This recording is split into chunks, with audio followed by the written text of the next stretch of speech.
Deux mots de présentation du pôle, vraiment quelques images pour vous montrer ce qu'on fait. Donc le pôle, on fait partie de la famille des pôles de compétitivité. Donc nous sommes actuellement 66. Bon, je ne vais pas rentrer dans le détail, tout ça va changer au 1er janvier. Mais disons dans tous les domaines, dans toutes les filières au niveau national, vous avez ici une carte de France. Et l'idée, c'est de développer l'innovation par la collaboration. De deux façons, faire travailler les entreprises ensemble vers des projets d'innovation et faire travailler les entreprises et les académiques ensemble. Voilà, donc animer un réseau, porter l'innovation et accompagner les transitions de filière. Nous travaillons sur 3 domaines d'action, enfin 5 ici, mais en fait 3. 1, c'est l'enveloppe du bâtiment. 2, c'est l'alimentation en énergie renouvelable du bâtiment dans les nouveaux systèmes avec les smart grids et le stockage de l'énergie, et l'économie circulaire et la performance filière. Nous réunissons toute la famille, toute la chaîne de valeur du monde du bâtiment, depuis les apporteurs de solutions, les utilisateurs de solutions, en passant par tous les acteurs, comme je vais très vite.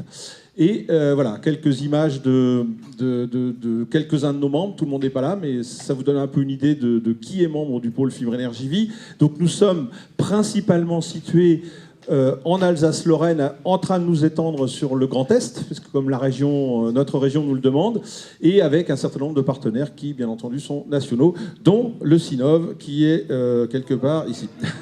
Voilà, qui est un peu coupé par l'écran.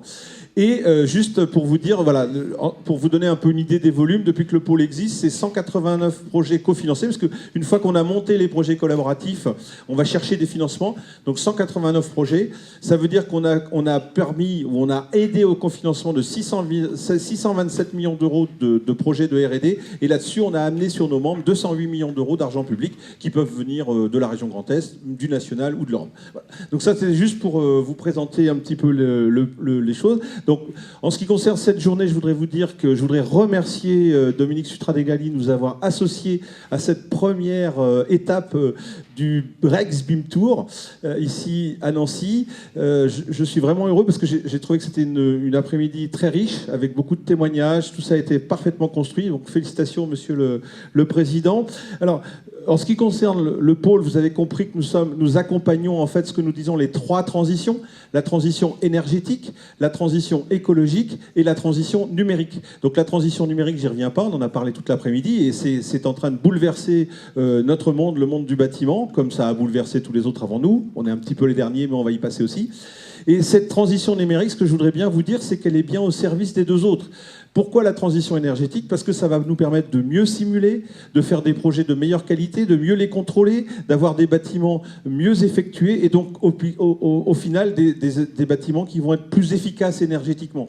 Et pourquoi on va accompagner la transition écologique? Parce qu'en fait, de plus en plus, on va rentrer dans l'économie circulaire. On a besoin en fait que ces matériaux qu'on a utilisés, on puisse les réutiliser à la déconstruction, ça veut dire les tracer, et ça, seul le BIM va nous le permettre. Donc dans les 2 cas, pour accompagner ces 2 transitions énergétiques et écologiques de façon efficace, on aura besoin du BIM. Et ça, c'est vraiment très important. Et puis l'autre point sur lequel je voulais revenir, mais on en a parlé toute l'après-midi, c'est que le BIM, on a parfois l'impression que c'est un outil de conception. C'est complètement faux. C'est un outil qui permet d'accompagner toute la vie du bâtiment, depuis la conception, bien entendu, on en a beaucoup parlé, mais aussi la partie suivi, maintenance prédictive, réalisation, et la partie chantier. J'insiste beaucoup là-dessus parce que la partie chantier, c'est à partir du moment où je suis en maquette numérique, je vais pouvoir piloter un robot, je vais pouvoir piloter un cobo, je vais pouvoir gérer mes approvisionnements de chantier. Enfin, tout ça va complètement bouleverser dans les 5 ans qui viennent l'ensemble. Donc, c'est pas que la conception qui bouge, c'est tous nos métiers qui bougent. C'est pour ça que c'était bien aussi d'avoir les acteurs de la formation avec nous. On a beaucoup parlé, il y a eu des discussions sur on gagne de l'argent, on n'en gagne pas. Moi, je pense qu'il y a déjà de tout. D'abord, je pense qu'on va en gagner, ça c'est vraiment ma conviction, mais c'est pas intéressant mes convictions. Ce qui est important aussi, c'est de savoir, c'est que je pense qu'on va beaucoup avancer sur la satisfaction client. Et ça, c'est très important. Nous sommes un monde, le monde du bâtiment, où parfois il y a des problèmes de retard, parfois il y a des problèmes de besoin d'avenant, ça a été évoqué. Et je pense que le BIM, de ce point de vue-là, va nous permettre, et ça a été très bien dit par le collègue de Cyberfluid tout à l'heure, ça va nous permettre d'avoir moins d'avenants, de respecter mieux d'autres délais, d'être plus efficace. Et donc ça, c'est super important. Pourquoi? Parce que le monde du bâtiment va être beaucoup plus actif et beaucoup plus capable d'améliorer sa relation client. Et ça, en tant que tel, même si ça ne fait pas gagner forcément d'argent tout de suite, c'est certainement un objectif très important pour nous. Voilà, donc je vous remercie beaucoup d'avoir participé cet après-midi, et je remercie beaucoup le Sinov de nous avoir invités à les accompagner.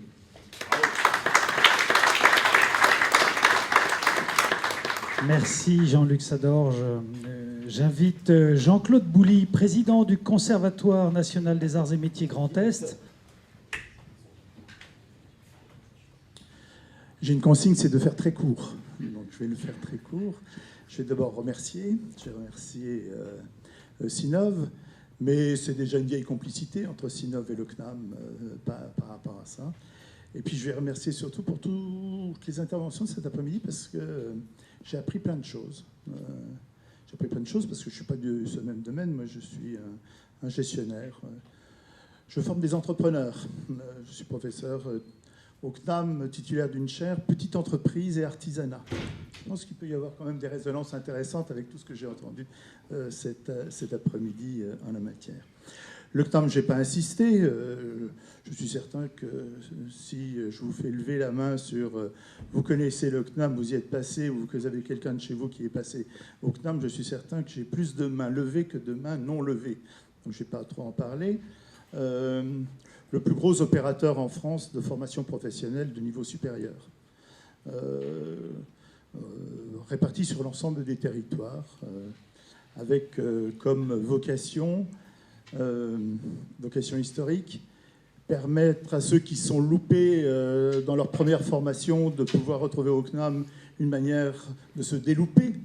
Hein, c'est les cours du soir. Ça peut paraître un peu empoussiéré, mais on sait faire des cours du soir sans un gramme de poussière. D'ailleurs, en utilisant le numérique, entre autres, par rapport à ça. Donc, première vocation. La vocation de travailler sur l'alternance. Je suis drôlement quand même content que nos ingénieurs BIM de cette année soient présents. Ils ont posé des questions. Je trouve qu'ils ont passé certainement un très bon après-midi et que c'était aussi bien qu'un cours d'un prof, ce que vous avez appris cet après-midi en la matière. Le CNAM, c'est aussi des nouvelles pédagogies. En voilà des nouvelles pédagogies cet après-midi. Et puis aussi, c'est accompagner les enjeux des entreprises par rapport à l'élévation des compétences. Il y a eu une question tout à fait majeure tout à l'heure. Et tous les techniciens, qu'est-ce qu'on va en faire avec toutes ces petites transitions-là? C'est quoi l'enjeu de tout ça?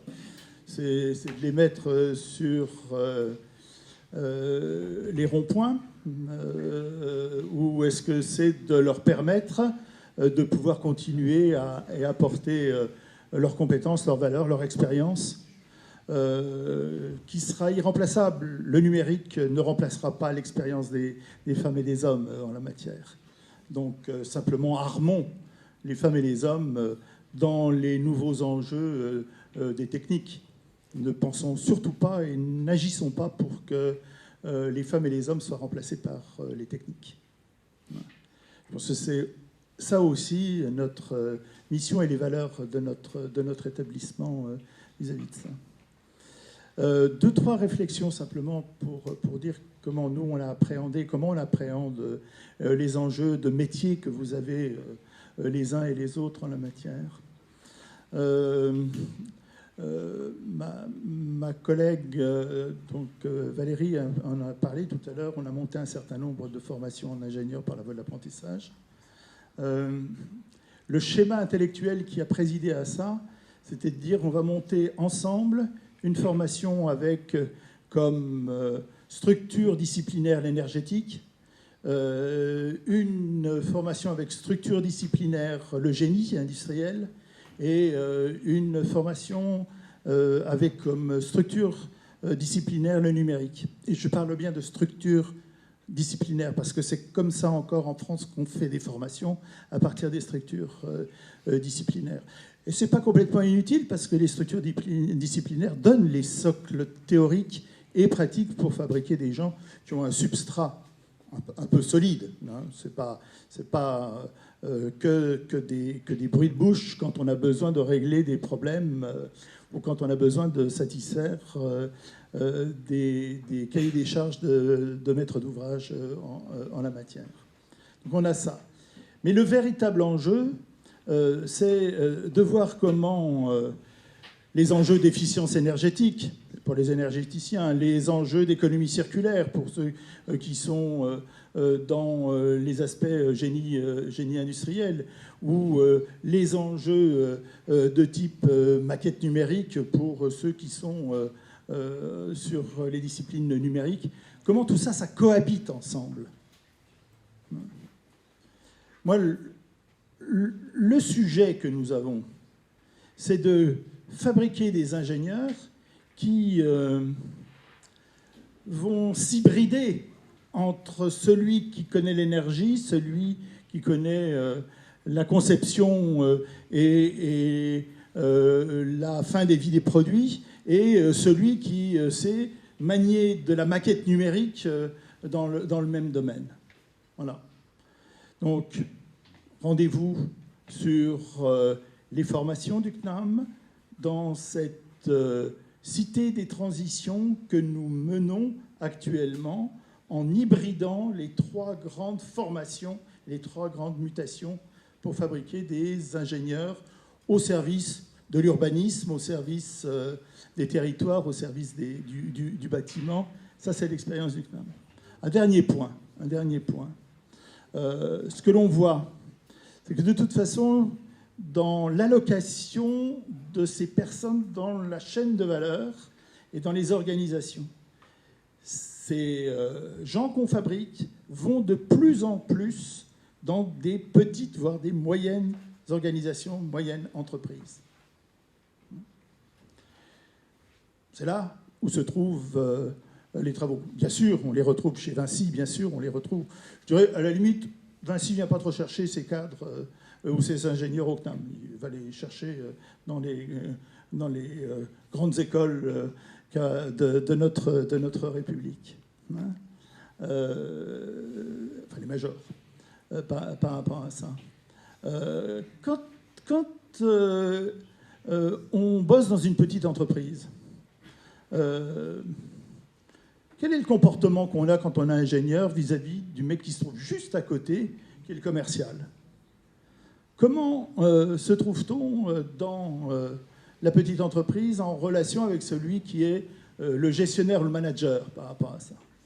Et que s'il faut savoir hybrider dans les champs disciplinaires des sciences dures, j'en parlais, énergétique, génie ou numérique, il faut aussi savoir créer des hybridations avec les gens du commerce, les gens de la gestion, les gens du management, parce que de toute façon, on sait que l'enjeu des petites entreprises, c'est d'intégrer de l'ingénieria, alors que traditionnellement, on ne l'avait pas dans les petites entreprises.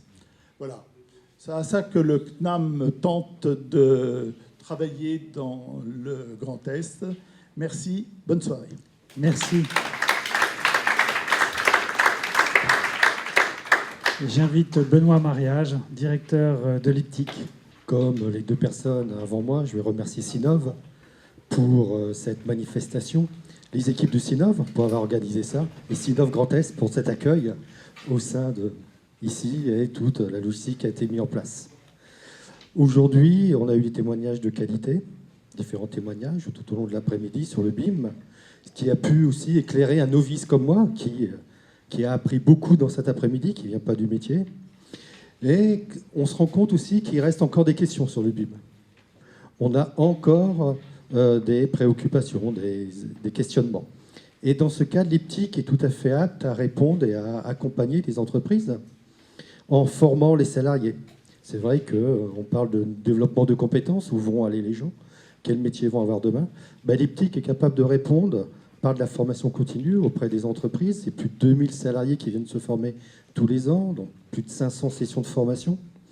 Donc on peut former les salariés dans des logiciels, mais aussi dans les nouvelles méthodes de travail collaboratives, que ce soit la gestion de projet. Et je pense que l'IPTIC a aussi une part dans le changement, accompagner les entreprises dans le changement. Nous développons aujourd'hui des entreprises dans le management et dans le changement. Donc l'IPTIC a tout à voir avec les entreprises. Allez sur notre site, vous verrez, nous sommes dans 5 domaines de formation: développement énergétique, le management, la gestion de projet. Donc on est dans beaucoup de domaines pour essayer de répondre aux différentes problématiques de l'entreprise.